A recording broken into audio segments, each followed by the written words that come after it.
Time now for The World This Week, 7 days for Paris-based correspondents, 1 hour with us. Ulrike KOLTERMANN, German freelance journalist, thank you for being with us. Thanks as well to Sarai, SUAREZ, Venezuelan reporter and photojournalist. Thank you for being with us. GRUNSTEIN, the man responsible for all you will find at World Politics Review. Nice to see you. Thanks. Nice to see you as well. Hassan ZITOUNI, who's the correspondent. You shift between London and Paris for the Saudi news channel MBC. Thank you for joining us. The World This Week, where you can join the conversation on Facebook and on Twitter. Our hashtag TWTW.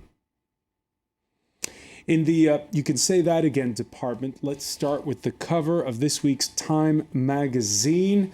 On its front page, this isn't over. As protesters, the caption reads, as protesters celebrate and politicians bicker, Putin ponders his next move. Well, Time's cover obviously went to bed a little early because it looks like the Russian president's through with pondering. What with surprise Russian military maneuvers, Russian helicopters flying into Ukrainian airspace, asylum granted to Ukraine's ousted president, as we speak, unidentified Russian-speaking gunmen, not only in control of Crimea's parliament, they're also controlling the tarmac of a military airport in Sevastopol, home to Russia's Black Sea Fleet. The Kremlin denies any violation of Ukraine's territorial integrity. Judah GRUNSTEIN, what is going on, though? It's kind of an interesting way to do a soft intervention. It's sort of leaving a large measure of deniability, signaling pretty clearly the amount of discomfort that Russia could apply to Ukraine and to the West in general, if it wanted to, raising the tension level in everyone's blood pressure throughout the Western world and really the world, because over the last 10 years, there's been this sense of consensus since the aftermath of the invasion of Iraq made it clear that warfare wasn't really an effective way to get things done. There's been this consensus that there's not going to be a huge state-on-state war anymore. All of a sudden, we get this sort of preview of what it could look like, and the kind of scenario where if there are miscalculations, where things could easily get out of hand and escalate. So for the time being, it's still signaling. It's still, I think, maybe even the first steps towards a negotiation to sort of set the agenda and let people know what the cost would be. But it's still pretty frightening. Still pretty frightening. 24 hours ago, though, at the same time, we were talking about this in the studio, Ulrike KOLTERMANN, and the panelists were saying effectively that what Moscow has that the West doesn't is that this matters more to Russia than it does to the West. Well, and we shouldn't forget that Russia invaded Georgia in 2008, and Ukraine is much more important to them than Georgia. So there's obviously a danger. And this is where Germany comes in, because Germany has a very important role to play. Merkel always said we can't leave Russia out, we can't isolate Putin. Luckily, they've been speaking again on the telephone today. Yeah, and she can speak Russian with him. I think that's very important because of her Eastern German background. So it is important, and also, which is a very good sign, is that for the first time, European foreign policy seems to actually happen. There was a German, French, and Polish foreign minister traveling together to Kiev and negotiating an agreement. Okay, it's over. It has never been implemented, but it's a very important step forward that showing that Europe can act and do something together. Although the big problem is that they don't really have a perspective to offer to Ukraine. They will never tell them that they will get full membership a day because they are much too big to be integrated easily. With 46 million people, it's not easy to integrate, and with all these huge economic problems. But at least in a crisis like this, it's very important that there is something that looks like a foreign common policy. All right. One of the viewers saying, I hate to say it, but saying that Russia is invading a region where it bases 15,000 troops may not be the best term yet. Of course, an allusion to the fact that there is a Russian naval base in the Black Sea Fleet is based there in Crimea. That's a long-standing agreement. However, Hassan ZITOUNI, our correspondent earlier, was saying is that there are strict terms into how Russian troops may move about. Our correspondent also saying it's, again, very fuzzy as to who these armed men are that are right now patrolling around that area near the Black Sea. How far do you think this is going to go? I think it will go far because this is strategically very important for Russia. This area, Putin won't just let go and accept the fait accompli as imposed by the protesters. I think he will. The reaction will be severe. I think even the president today, the ousted president, when he appeared, he was expressing his surprise by the stand taken so far by Putin. But we know that we are dealing with a very tough guy, dangerous. You never know when he will act and how he's going to act.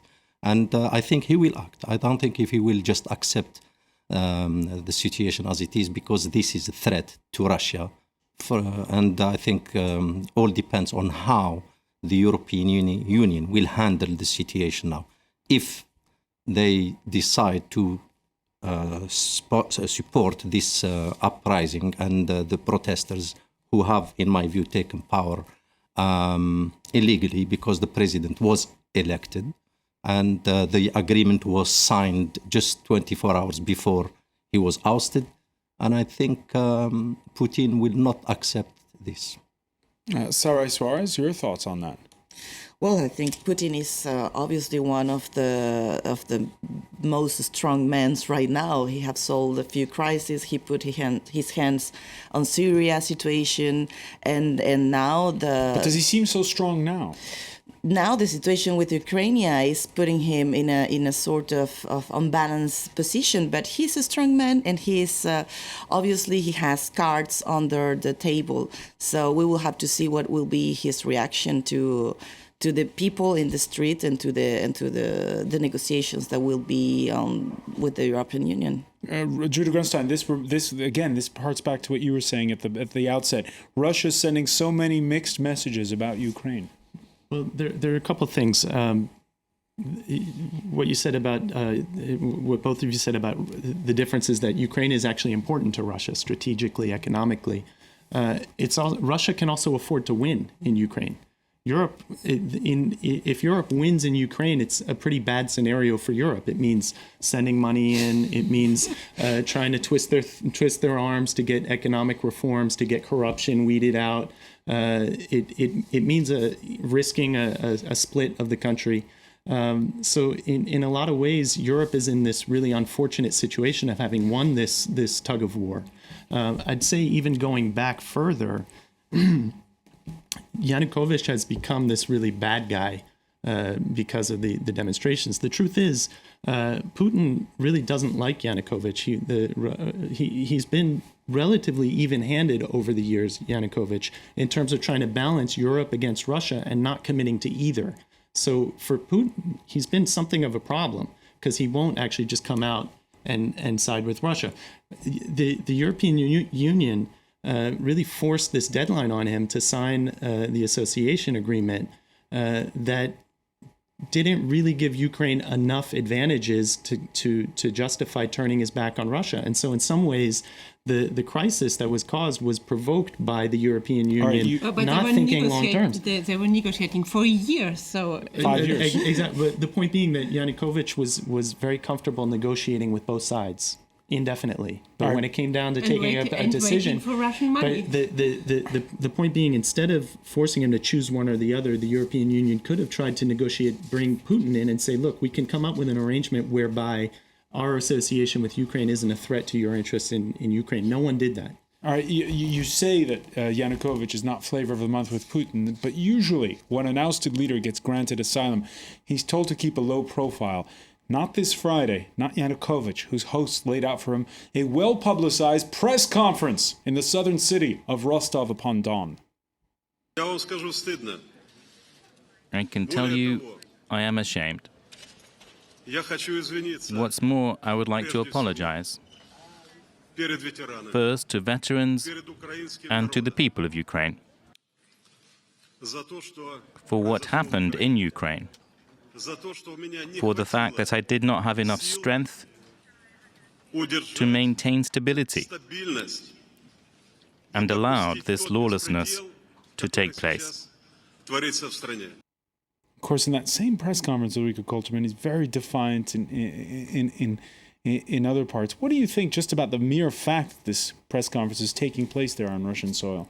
Well, he tries to present himself as a president still in power, but it's only words. I mean, he can't, it's very highly unlikely that he comes back.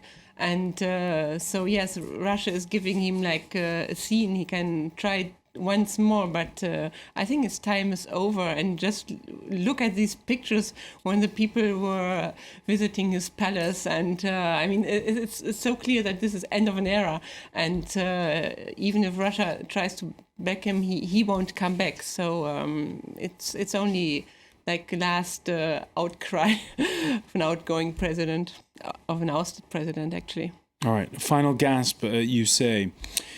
In other news, on the western side of Europe, a speech before a joint session of Parliament, tea with the Queen, who could ask for more? All part of David Cameron's efforts to convince the German Chancellor to go along with his attempts to renegotiate terms of Britain's EU memberships. She was in London on Thursday.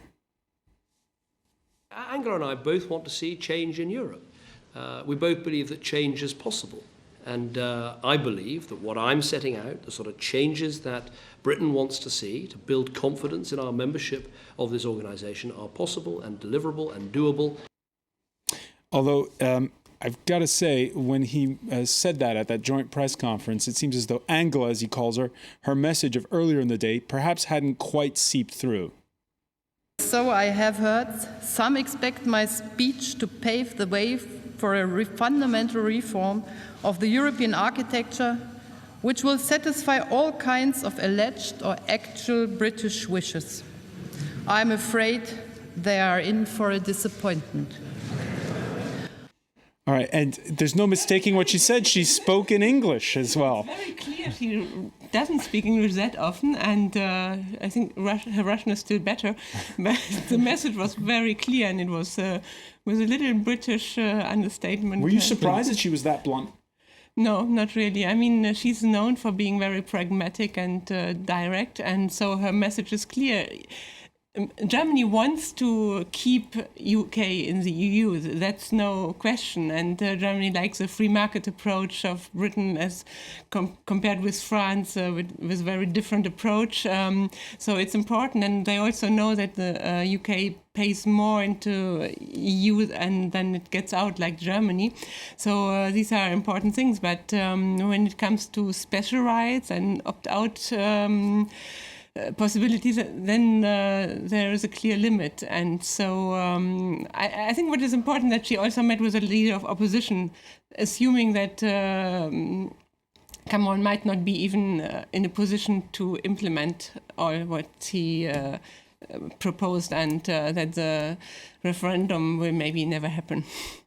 I was going to say, it's great. That clip in the British Parliament is perfect because the British Parliament is pretty direct. I mean, when the Prime Minister is up there fielding questions, they don't hold anything back. So she got in the spirit of it. She got in the spirit of the British Parliament. The thing I love about Merkel when she goes around Europe is that everyone wants something from her. So she goes to Warsaw and they want her to be a little tougher with the Germans. She comes to Paris.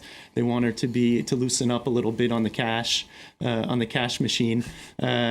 She goes to London and he wants her to sort of give him a pat on the back and say, happy for you. And she kind of walks through and she kind of nods and smiles and says, no, I don't think so. And she kind of leaves everyone, she very gently and nicely doesn't really hurt anyone's feelings, but she doesn't really say yes to anyone in Europe anyway. What did that visit say about Europe? Well, it says that Europe is in a sort of game now of seduction, as you're saying. I mean, they're trying always to seduce Angela Merkel, who is the country that right now has the stability and I'm going to say the word in Spanish, el toro por los cachos, the bull by the horns. The horns. So it has been that way for a long time, and it keeps being that way. So they try to dance with her in a way that she keep giving certain things on exchange. Hassan ZITOUNI? I think the Conservative Party and David Cameron will be very disappointed, and the person who will be laughing tonight is Nigel Farage, the leader of UKIP, the United Kingdom Independent Party, because he is banking on this kind of position. The British people don't want this kind of Europe. Over 70-80% of the people will vote to get out of the European Union come 2017, because that's what Cameron has promised, a referendum for the British people. If he's still in power, as Ulrike If says. he's still in power, but still the British, whether the Conservative lose power or the Labour come, the referendum is imminent, and I think the British will pull out of the European Union as it stands today. They don't like it. By the way, one final point on all of this before we move on. Ulrike, Merkel back in Berlin this Friday, and she had a visitor come to. Maybe we can show the images here of this visitor. Somebody you may have recalled who used to be quite popular here in this country. I don't know if it is very intelligent. And I know someone who will be very, very angry watching these images, which is Hollande, because already she supported Sarkozy during his campaign, and then Hollande won, and it was a very, very difficult start for the French-German relationship. And now again, giving him the honor to meet the Chancellor? Meet him. Were you surprised by that? I'm a little bit surprised. It looks as if she is waiting for the elections to finally get back with Sarkozy. They were known to not very intelligent. They were known to not really get along that well. I mean, he has well, no that was just in the beginning. I think they found a way. Function in French politics. He's a private citizen here. Well, so she would say it's pretty unusual. It's the same political family, and they're all conservative, and they found their way there. It was very difficult at the beginning with both of them. She couldn't really stand him in the beginning, and it was very tough. But then they seemed to get along. But his pronouncements today, by the way, don't sound like Angela Merkel. He said that the European Union must renounce to the pretension of always regulating everything and trying to rule over everything. Yeah, but he also said that there is no compromise on either union or division, either friendship or confrontation. So he is taking side with German Chancellor, and it's closer to her than Cameron is. But whether it's a sheer coincidence that he appeared in Germany today when she was in London, I don't know. But I think this visit was planned well before. All right. But it's a very big surprise. We're going to come back with a lot more here on The World this week, including a look at those protests, the biggest since the death of Hugo Chavez that have been taking place in Venezuela. Stay with us.